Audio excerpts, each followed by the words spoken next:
सच हुई तेजस क्रैश पर रूस की चेतावनी। रूस ने तेजस के अमेरिकी इंजन पर पहले ही चेता दिया था भारत को।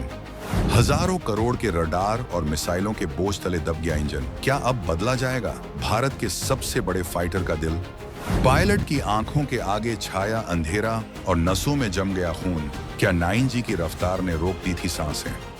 दुबई का आसमान उस दिन साफ था। दुनिया भर की नजरें भारत के गौरव, हमारे अपने तेजस पर टिकी थीं।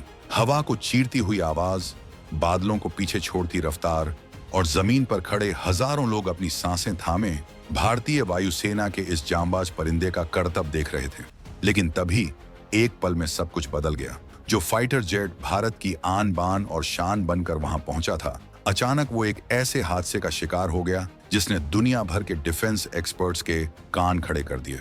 चीन और पाकिस्तान के प्रोपेगेंडा मशीनरी ने तुरंत इसे भारत की नाकामी बताना शुरू कर दिया, जहर उगलना शुरू कर दिया। लेकिन वो बेवकूफ ये नहीं जानते कि जिसे वो नाकामी समझ रहे हैं वो दरअसल एक बहुत बड़ी तकनीकी चेतावनी थी। एक ऐसा संकेत था जिसे अगर वक्त रहते नहीं समझा गया होता तो शायद भविष्य में हमें बहुत बड़ी कीमत चुकानी पड़ती।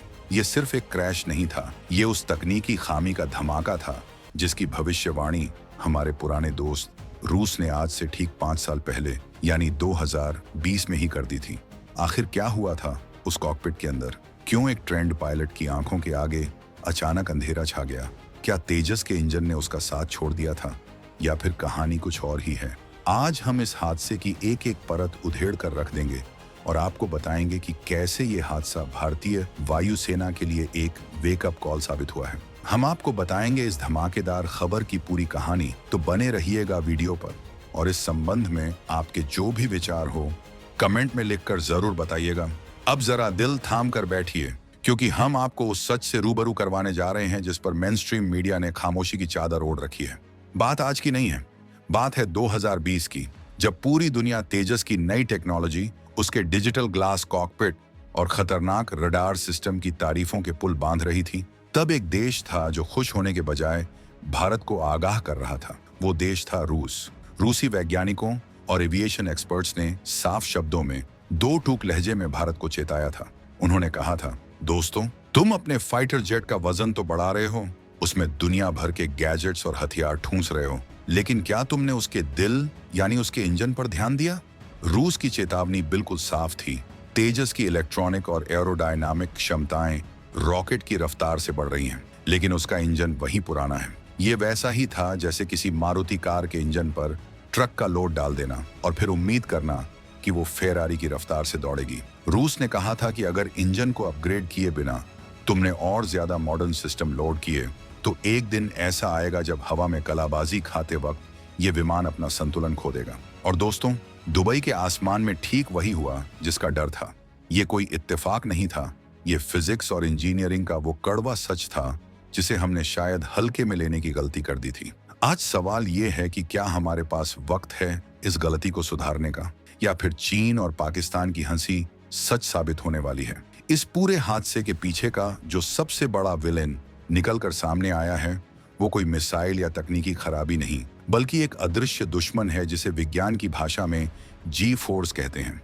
अब आप सोचेंगे कि आखिर ये बला है क्या, तो इसे जरा आसान भाषा में समझिए। जब आप किसी मेले में बहुत तेज घूमने वाले झूले पर बैठते हैं तो आपको लगता है कि आपका शरीर सीट से चिपका जा रहा है, खून नीचे की तरफ भाग रहा है। बस उसी को 9 गुना 10 गुना बढ़ा दीजिए। फाइटर जेट जब हवा में पलटी मारता है तो पायलट के शरीर पर पृथ्वी के गुरुत्वाकर्षण से 9 गुना ज्यादा दबाव पड़ता है। इसे कहते हैं 9G। दुबई एयर शो में तेजस ठीक ऐसे ही खतरनाक करतब दिखा रहा था। लो एल्टीट्यूड यानी जमीन के बहुत करीब और टाइट टर्न्स यानी बहुत तीखे मोड़। ऐसे में पायलट के शरीर का सारा खून दिमाग से निकलकर पैरों की तरफ भागता है। दिमाग को ऑक्सीजन मिलनी बंद हो जाती है, आंखों के आगे अंधेरा छा जाता है।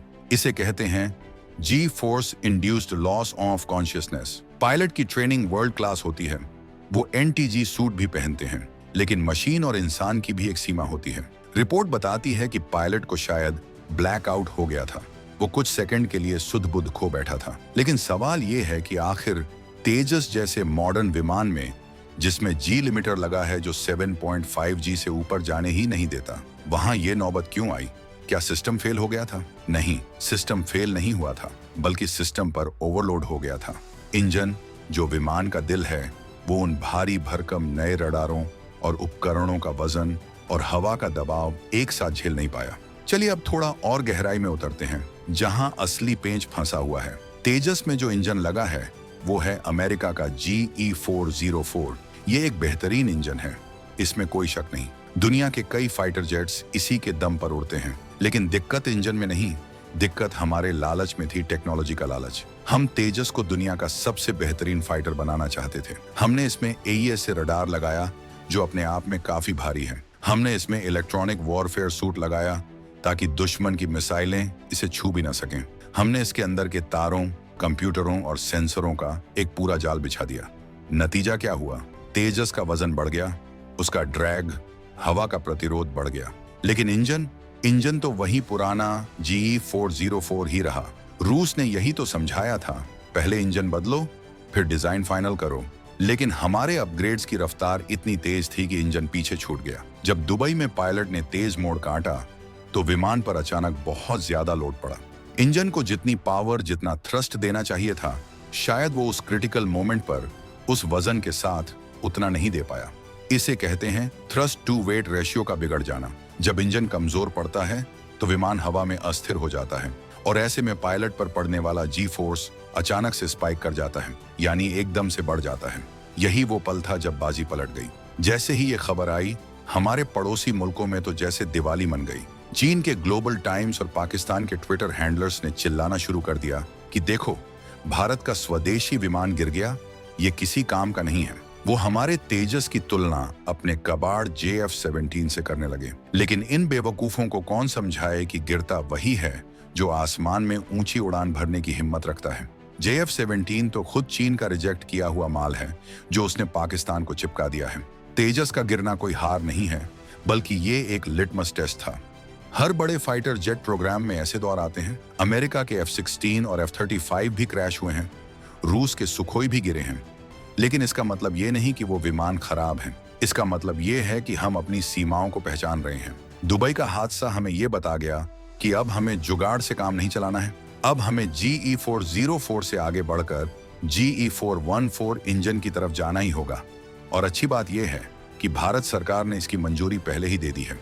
आने वाला जो तेजस Mark II होगा, उसमें वो इंजन लगेगा जो पहाड़ों को भी हिला देने का दम रखता है। चीन की खुशी ज्यादा दिन की नहीं है, क्योंकि घायल शेर की सांसें उसकी दहाड़ से भी ज्यादा खतरनाक होती हैं। दोस्तों, ये जो रूस की चेतावनी 2020 में आई थी, वो हमारे वैज्ञानिकों के दिमाग में पहले से थी, बस शायद हम थोड़ा रिस्क ले रहे थे। लेकिन अब रिस्क का टाइम खत्म हो चुका है। भारतीय वायुसेना ने साफ कर दिया है कि आने वाले समय में जो तेजस का नया अवतार यानी तेजस Mark 1A और Mark II आसमान में उतरेगा, वो इस कमी को पूरी तरह से खत्म कर देगा। हम सिर्फ इंजन नहीं बदल रहे, हम पूरी की पूरी एरोडायनामिक्स को नए सिरे से तैयार कर रहे हैं। GE414 इंजन की ताकत पुराने वाले से कहीं ज्यादा है। वो इस बढ़े हुए वजन को मक्खन की तरह हवा में उड़ा ले जाएगा। सोचिए, जब आज वाला तेजस अपनी कमियों के बावजूद दुनिया को हैरान कर देता है, तो जब इसमें नया दिल धड़केगा तब क्या मंजर होगा। तब न तो कोई जी फोर्स का ब्लैकआउट होगा और न ही कोई रडार इसे पकड़ पाएगा। ये हादसा हमारे लिए एक सबक था कि संतुलन ही सबसे बड़ी ताकत है। अब DRDO की लैब्स में रात दिन एक ही मिशन चल रहा है, इंजन और बॉडी का परफेक्ट मैच। हम दुनिया को दिखा देंगे कि भारत अपनी गलतियों से डरता नहीं, बल्कि उनसे सीखकर और भी ज्यादा घातक बन जाता है। आखिर में बात सिर्फ एक मशीन की नहीं है, बात है उस जज्बे की जो उस कॉकपिट में बैठता है। हमारे पायलट दुनिया के सबसे बेहतरीन जांबाज हैं। वो जानते हैं कि मशीन कभी कभी धोखा दे सकती है, लेकिन उनका हौसला कभी नहीं डगमगाता। दुबई के उस हादसे ने हमें तकनीकी तौर पर कुछ सवाल जरूर दिए हैं, लेकिन हमारे इरादों को और भी फौलादी बना दिया है। रूस, जो हमारा पुराना यार है, उसने सही समय पर आईना दिखाया। और एक सच्चा दोस्त वही होता है जो आपकी कमी आपके मुंह पर बोल दे। हमने उस चेतावनी को अब गंभीरता से लिया है। चीन और पाकिस्तान कान खोलकर सुन लें, ये तेजस का अंत नहीं है, ये तो उसके महाशक्तिशाली बनने की शुरुआत है। अभी तो हमने सिर्फ पंख फड़फड़ाए हैं, असली उड़ान तो बाकी है। जब नया इंजन और नई टेक्नोलॉजी के साथ हमारा ये देसी परिंदा दोबारा आसमान में गरजेगा, तो उसकी आवाज बीजिंग और इस्लामाबाद के बंद कमरों तक सुनाई देगी। भारत का डिफेंस प्रोग्राम अब किसी पर निर्भर नहीं है। हम गिरेंगे, संभलेंगे और फिर ऐसी दौड़ लगाएंगे कि दुनिया देखती रह जाएगी।